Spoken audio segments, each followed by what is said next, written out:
آدمی اپنے بھائی سے دور بھاگے گا اور اپنی ماں اور اپنے باپ سے اور اپنی بیوی اور اپنے بیٹوں سے بھی۔ ہر شخص اس روز ایک فکر میں ہوگا جو اسے سب سے بے نیاز کر دے گی۔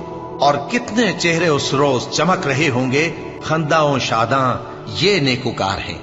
اور اس روز کتنے چہرے ایسے ہوں گے جن پر گرد پڑ رہی ہوگی اور ان پر سیاہی چڑھ رہی ہوگی، یہی لوگ ہوں گے انکار کرنے والے بد کردار۔ بھلا تم کو ڈھانپ لینے والی یعنی قیامت کا حال معلوم ہوا ہے؟